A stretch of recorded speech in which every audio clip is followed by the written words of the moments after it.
The Trump administration is doing away with Obama's legacy of racism and preferential treatment in encouraging the nation's school superintendents and college presidents to adopt race-blind admissions standards. Recommendations for admissions standards will be based on merit and achievement, rather than the former Obama administration policy calling for colleges and universities to consider race as a factor. The policy instituted by the Obama administration claimed to be an effort to institute diversity on campuses, except the policy chose to discriminate based on factors out of students' control, rather than on what they could control. Naturally, the leftist progressives are crying racism over this new policy change. According to the New York Times, last November, Attorney General Jeff Sessions asked the Justice Department to re-evaluate past policies that he believed pushed the department to act beyond what the law, the Constitution and the Supreme Court had required.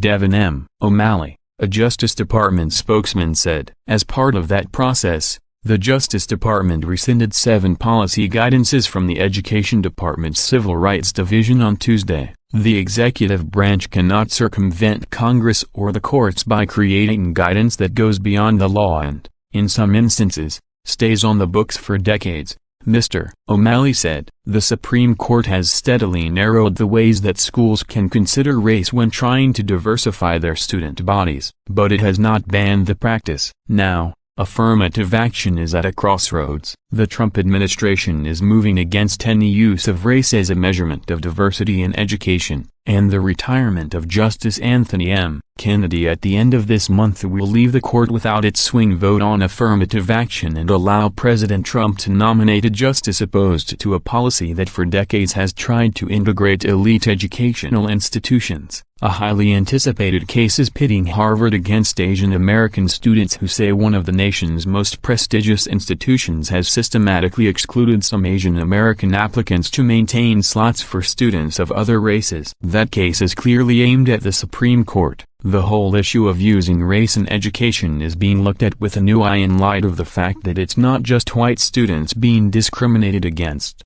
but Asians and others as well, said Roger Clegg, President and General Counsel of the Conservative Center for Equal Opportunity. As the demographics of the country change, it becomes more and more problematic. The Obama administration believed that students benefit from being surrounded by diverse classmates, so in 2011, the administration offered schools a potential roadmap to establishing affirmative action policies that could withstand legal scrutiny. The guidance was controversial at the time that it was issued, for its far-reaching interpretation of the law. Justice officials said that pages of hypothetical scenarios offered in the guidance were particularly problematic, as they clearly bent the law to specific policy preferences. In a pair of policy guidance documents, the Obama Education and Justice Departments told elementary and secondary schools and college campuses to use the compelling interests established by the court to achieve diversity. They concluded that the Supreme Court has made clear such steps can include taking account of the race of individual students in a narrowly tailored manner. The Trump administration's decisions on Tuesday brought government policy back to the George W. Bush administration guidances. The Trump administration did not formally reissue Bush-era guidance on race-based admissions, but, in recent days, officials did repost a Bush administration affirmative action policy document online. That document states, "The Department of Education strongly encourages the use of race-neutral methods for assigning students to elementary and secondary schools."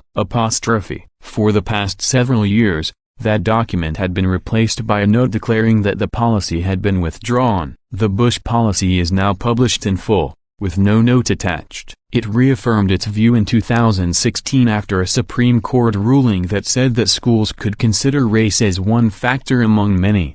In that case, Fisher v. University of Texas at Austin, a white woman claimed she was denied admission because of her race, in part because the university had a program that admitted significant numbers of minorities who ranked in the top 10% of their class. It remains an enduring challenge to our nation's education system to reconcile the pursuit of diversity with the constitutional promise of equal treatment and dignity, Justice Kennedy wrote for the 4-3 majority. The Trump administration's new plan will abolish all previously existing policies that implement affirmative action policies and instead encourage schools to not consider race as a factor at all.